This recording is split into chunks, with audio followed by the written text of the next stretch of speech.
Welcome to the IJIS Institute Sounds of Safety podcast, where our community will be delving into a series of critical issues supporting the public sector mission space. Today, the IJIS Sounds of Safety podcast welcomes back Larry Zorio and Jeramy Cooper-Leavitt for another episode in the Navigating Cybersecurity Series.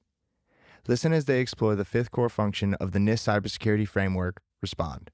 The Respond function is critical for maintaining the continuity and integrity of an organization's operations, assets, data, and reputation when they are a victim of a cyber attack. Now let's pass it back to Larry and Jeramy for the episode. Hello, everybody, and welcome to another episode of IJIS Institute's Sound of Safety Security Corner. This is Larry Zorio, and I am here with Jeramy. The last couple we've been doing together, it's been great. We've been having a good flow, and we are here talking about the NIST Cybersecurity Framework 2.0 and why all of you should be following it. It's a great roadmap, a great North Star for you, great plan for you to take if you're having trouble getting a cybersecurity program off the ground at your agency, at your company. And we've been going through all the different facets of it and really trying to do it in bite-sized chunks for each of you. And just to recap, it is a group of 6 different domains within the NIST cybersecurity framework, and it kind of walks you through all the steps you need to take. We have now covered govern. We've covered identify. We have covered protect. We've covered detect. Today, we are going to cover respond. And then finally, we will have another one around recover, and that will kind of take care of all of the 6 different functions or domains that are under NIST. All right, so let's just get right into it, Jeramy. I love the fact that we covered detect last time. We're covering respond this time, and I love the fact that they're kind of right next to each other because you could say maybe they're like brother-sister functions. They really kind of flow well into one another, and we did talk a bit about respond on the last episode. So just as a reminder, I mentioned all of those other functions that we covered. If you haven't heard them, please go back and listen to them because it's really important that you kind of start at the beginning because it talks about kind of building a foundation and identifying your assets and identifying risks and your priorities and your agency or your company. So it really is important that you start from the beginning. So please, please, please do not start on today's episode with respond. Go back and listen to the other ones. As always, I'm going to tease it now. Stay tuned for the end of the episode because at the end, we get very tactical and we give you real specifics on tools and processes that you could put in place regarding this particular category, which is respond. All right, Jeramy. So to get into it, we have respond, and let me just give you the description that NIST has for respond, and then that will kind of get the conversation going. Respond, actions regarding a detected cybersecurity incident are taken. So actions are taken against an event, an incident you've seen is kind of what this is about. What are your overall thoughts with this one, Jeramy, just to get the juices flowing here with this convo? Well, in the world of cybersecurity, isn't this where the rubber hits the road? It's something's happened. You hired those security people and you hired them for a reason. They're sitting there watching and looking, but when something bad happens, you need them to do something, and they need to be ready and they need to have a plan. They need to know, as we talked before, like an adverse event has occurred. What are we going to do about it? Yep. And it's kind of like I said, it's why we're here as cybersecurity professionals. Yes, this is, this and detect are kind of the two that we always see in cybersecurity movies and we always see on TV shows, right? This is, I don't want to say it's the fun stuff because it's all fun depending on what you like, but this is the one that seems to grab the most headlines is this one. You've had an incident and now how are you going to respond to it? This is when you start seeing it in the newspapers, right? Typically, you're going to hear about an event once kind of a response team is put together and it's kind of some sort of news outlet has received information on the particular incident. And this is when things really, really start happening. All right. So the great thing and the beautiful thing about NIST is they have these functions, which is respond, which I gave a definition or NIST definition under that. But then they have kind of subcategories under that. So Jeremy, let's just kind of walk through some of these. And the beauty of NIST is under those subcategories or even smaller categories, which break it down even further. I do not want us to cover all of these subcategories today, Jeremy. I mean, anybody who's listening can go and just do a search on NIST Cybersecurity Framework 2.0 and they can get all these. But the first one under response is incident management. Definition: responses to detected cybersecurity incidents are managed. So we have some different ones under there, categorizing and prioritizing, a response plan, how you triage and validate. So I just throwing a lot at you there. What are kind of the important highlights that you want to make around this particular incident management category? Yeah, that's like you said, like the whole word is it's managed. You're bringing the right people to play to the room to say that an event has occurred. We need to take action now because it could be on the news. You need to get information out to your stakeholders. You need to get information out to the business. You need to make decisions quickly. You might have to escalate or shut off certain networks because things have occurred. You might have to pause business for the moment. And you can't do that in a vacuum. You need to get together as a team and have a plan of action. And it's better to have the plan of action before it even occurs. And so that's what this management part is. It's what are your standard operating procedures when an incident occurs? You can't come up with a plan for every kind of incident. There's incidents out there that haven't been invented yet or haven't occurred yet. There's plans for a lot of companies, maybe if they live in an area where there's hurricanes or bad weather, they have plans for getting people home or getting people to safety. And it's the same thing with computer networks and with cybersecurity. They need to have some kind of plan to follow and to manage the plan and to bring the right people together. And you need to know who they're going to bring in and what they're going to talk about. Yeah.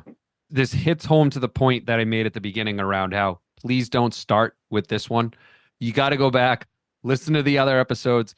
So you might be thinking in the audience, like, oh, geez, all right, Jeremy's telling me I need a plan. Like, I don't know how do I create a plan? A really good one to start with is govern. So govern, the first part of NIST, is going to start talking about how to get help with developing policies and procedures and plans. And this being one of those plans, you need to have a plan on how you're going to respond to some of this. That is kind of the first section of it. And NIST kind of goes through it, I mentioned some of these, right? Like how you're going to escalate, how you're going to categorize some of these. So the next one, Jeremy, is incident analysis. And let me give you the description on that one. Investigations are conducted to ensure effective response and support forensics and recovery activities. And under that, actions are taken. You have the data and even the metadata collected. You understand the magnitude of the incident. So which one of those do you want to touch on in regards to one, more important than another or what have you? It's the most important thing is what you do in the first 10 minutes. I don't think anyone cares too much if you kind of overreact.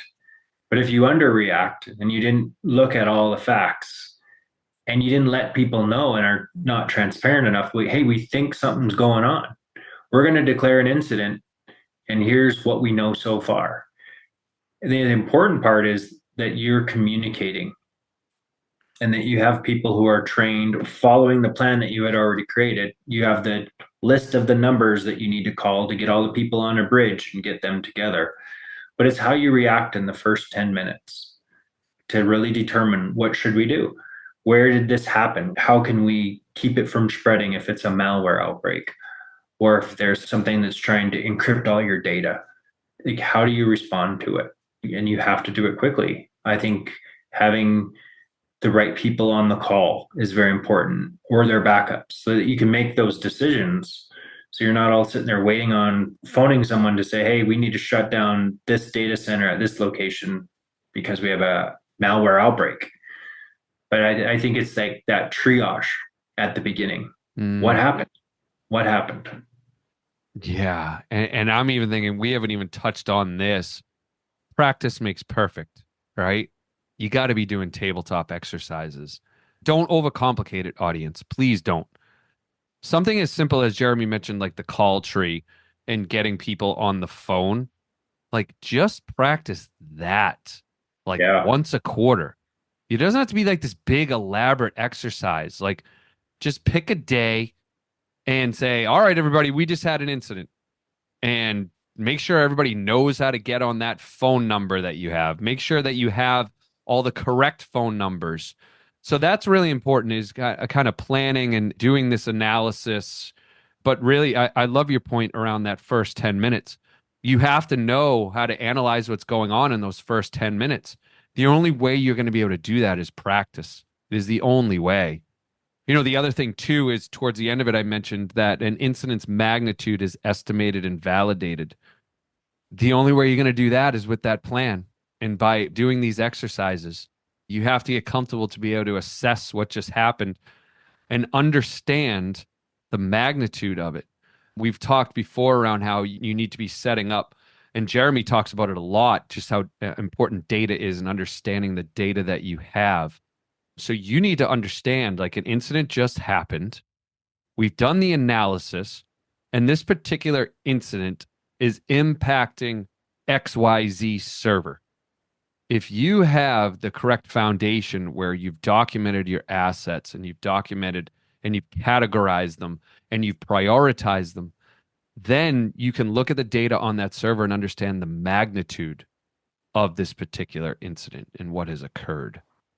So I think that's really, really important. The other one that I wanted to touch on here is the incident data and metadata are collected.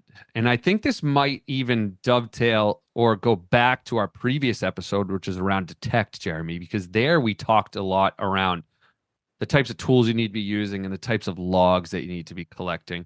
So maybe for the folks who haven't listened to our detect episode, which all of you should, but for those who haven't, like that incident data and metadata are collected.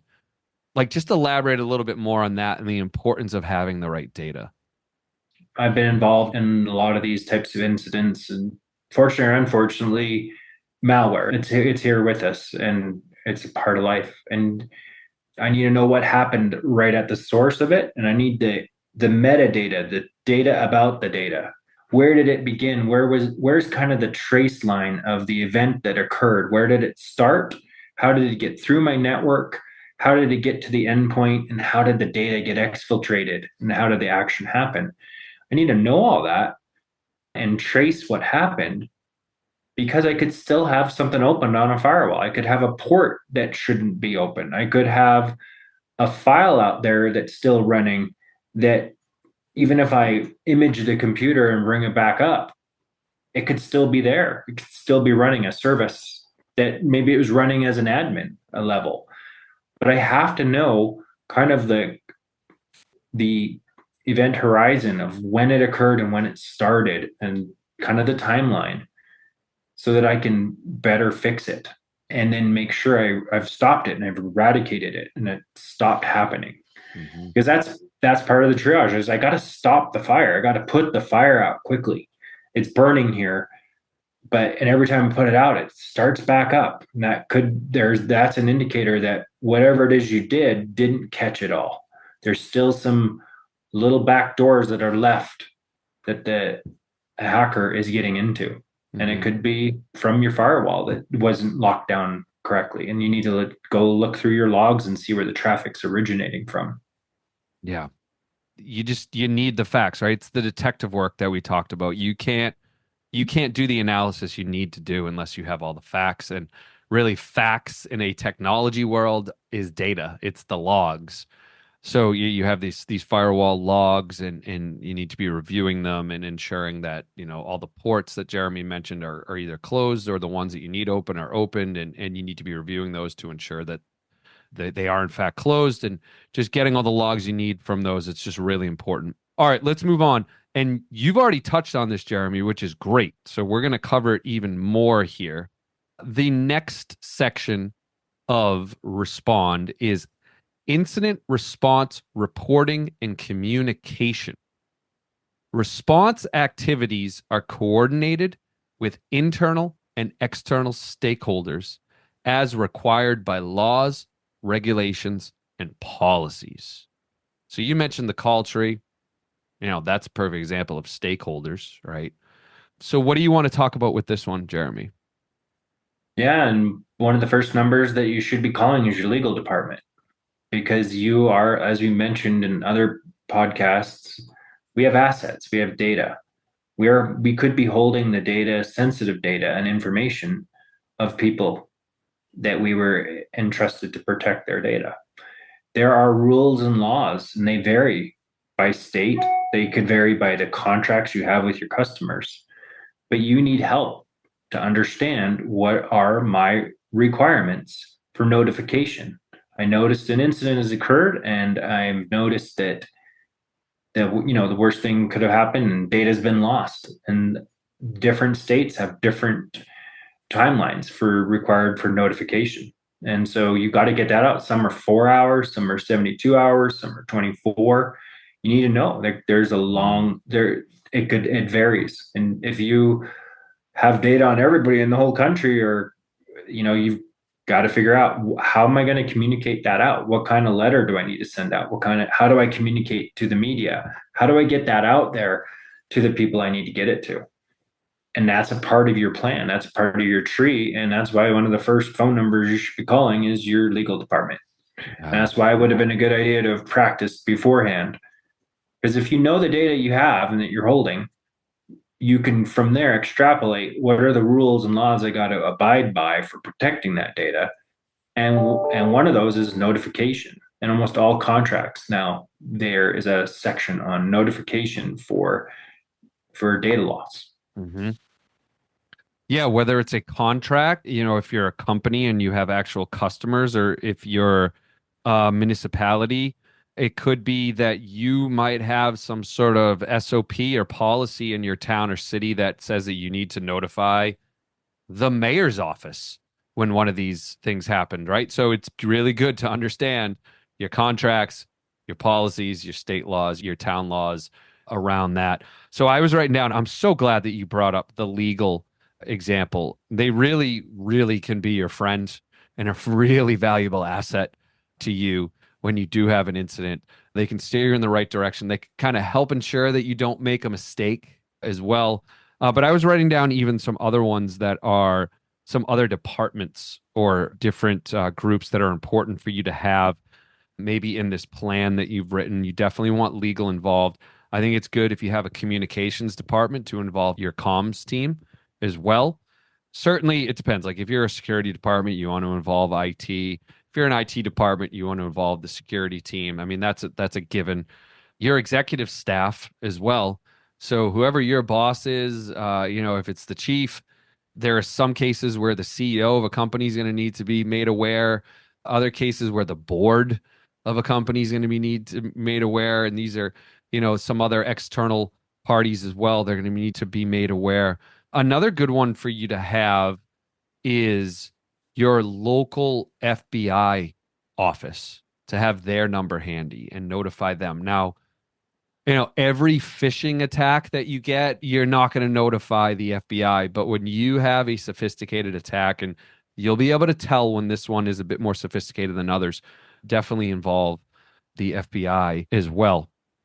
Some other things that, over the years, Jeremy, that and I'm curious to you if you have the same learning as me, that is really important, and you don't think it's important, I mean, maybe you don't want to spend the time at first, is having like communication templates. So I mentioned, like, when we have an incident, I might have to notify the CEO or the board or the mayor's office it'd be really good if you have an actual template, like an email template or just a Word document of this is what I'm going to state. And you can work with your comms team or your legal team on developing these. But having those handy in an incident is going to make the world a difference. It's just probably a half an hour of time that you don't have to waste trying to figure out exactly what format I need to put this in if I'm going to be talking to, oh boy, the press or the board or your chief, your chief of police, right? Like your command staff. You're going to be communicating with them differently than you are your own team. So having those handy, Jeremy, like, have you kind of seen the same thing, same learnings over the years? Of these are important. Yes, I have. Yeah. And save them. Save letters that you've sent out. There are good example templates that are out there that I've seen companies put that out there. Talk to your peers. Like they can give you a scrubbed down version of a letter that they can use. But there's always good letters out there that you can use to get communications out there. And you can, a communication template for a data loss, a communication template for a service outage. There's good different things, and the proper wording is very important as well. That's why a communications and legal person should be reviewing that. It's very rare that you would have a cybersecurity person or an IT person just write an email out and send it out to all the customers. It does need to go through the right people so that you're telling the correct story and you're being as transparent as possible, but also following the boundaries of the law. And you're not also, breaking privacy laws either. Yeah. Audience, if you don't have these, you have no idea how happy you will be that you have these when an incident does occur. It's just one less thing you have to worry about. All right. So moving on to the last section under respond, we have incident mitigation. Activities are performed to prevent expansion of an event and mitigate its effects. And under that, we have the incident is contained and the incident is eradicated. Jeramy, what do you want to speak to around those two? I want to talk about the contained one because it's always I can breathe again. That you kind of, and you can kind of prove, all right, we have contained the incident. It's no longer spreading. It's not going anywhere else. We've looked at the logs on our other systems and we don't see any of the same activity. We're able to now kind of see the scope of the blast mark, if you will, of where it occurred and what was impacted. So we've contained it now. We've stopped the spread, and we can now move on to the next phase of stopping it. And, we'll talk about it another time of recovering from it. But at least you've contained it and you've stopped the spread, and the work that you're doing has become affected. That's always when I start to breathe in and breathe out again a little bit. Now that we've contained it, we've cornered it, we can start to get rid of it. But that's I love that. Containment's the one I always like. I knew I want to stop the bleeding or stop the fire from burning, and I've put it in an area now that I can focus my resources on, and we can now stop our time chasing and now look at fixing. Yeah, I love that. It's just taking a deep breath. It's a great feeling when you're going through an incident where you can finally say that things are contained. And then, the eradicated side of it is just ensuring that not only is it contained and it's not going to go any further, but now you've gotten it out of your network or your environment, right? And there are ways to do that, whether it's erasing it. I mean, in some cases you do have to erase certain systems to truly clean them, but there are other methods to eradicate as well. And I think even that comes out of this part is it's almost like the after action plans, like the lessons learned from the incident. That is so important as well. Everybody is, when you've gone through this, you never let a good crisis go to waste, right? You've gone through this incident, you've gone through this dramatic thing that you had to go through. And yes, it's terrible, but there are absolutely learnings to learn from it, right? So I think it's make sure that those are documented as well, so you can make sure it's eradicated and it doesn't happen again. All right, Jeremy, we're moving at a good pace for this one. So we did tease at the beginning for the audience that we would bring up some tools, some process, actual like tactical things that people can do with regards to respond. So what is some of the help that you would recommend people, whether it's a technology or what have you, that people could do or take action with respond? Well, you kind of alluded to it, and it is my go-to is the tabletop exercise. You should be doing those at least once or twice a year, depending on the field that you're in. And you should be able to kind of come up with different scenarios. A lot of people will use a third party to come in and create a scenario that nobody knows about and get everybody on the incident response team to jump on the call. You can schedule them. You can also do them as unscheduled, which is a good idea of like you brought up earlier, like practicing the call tree and seeing how quickly people can get together. The good thing about these though is that you get to see people and how they work solving a problem and interaction. Because even when they go through the tabletop exercise and you're going through a scenario, your brain, your imagination actually believes that it's occurring at some level. It's not the true panic setting in, but you are practicing and you're getting ready for the big game. And you will, by practicing it, be ready for when it does happen, to be able to stay calm in the pocket, if you will. Yep. But I love tabletop exercises. I'm seeing a lot of contracts, and I'm seeing a lot of requirements now coming out that companies have to have incident response practices, and that they've got to be practiced and kept up to date. Yeah. And I've seen external auditors come in and ask for that too, as a part of when they're poking around and looking at someone's cybersecurity function and program.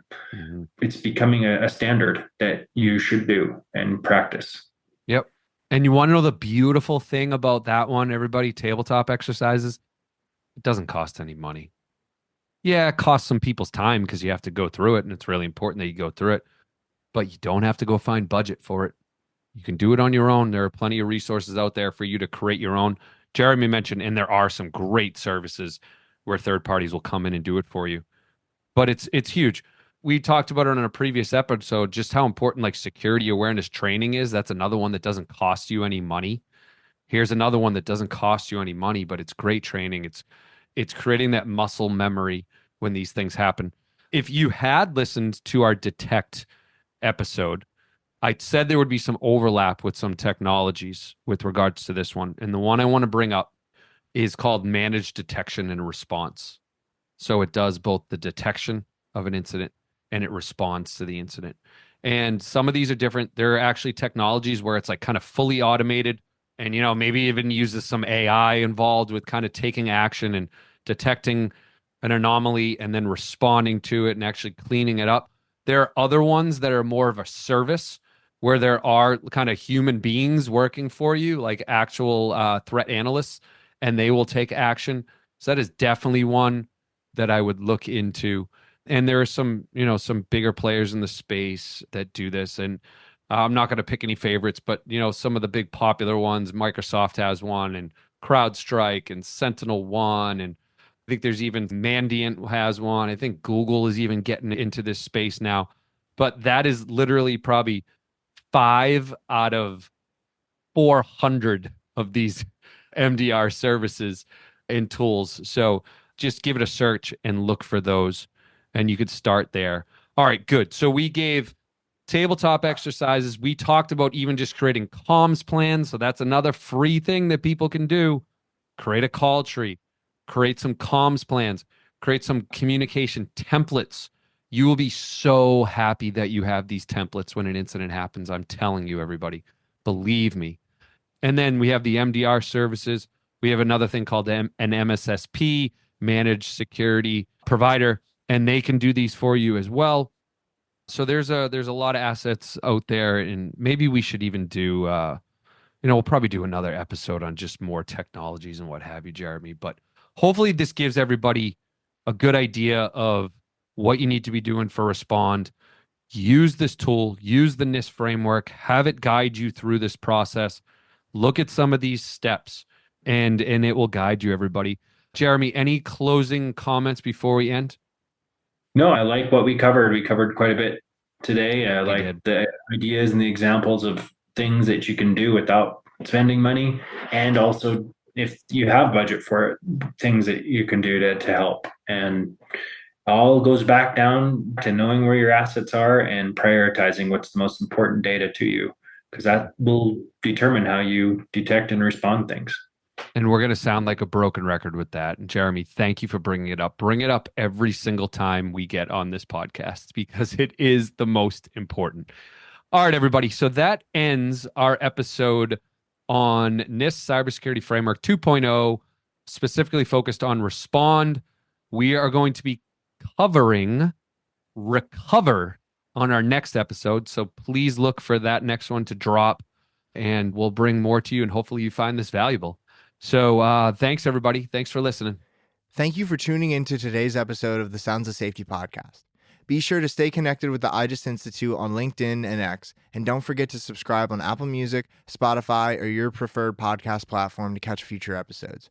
From cybersecurity to artificial intelligence and deep dives into critical national data sharing initiatives, the Sounds of Safety podcast has you covered. Until next time.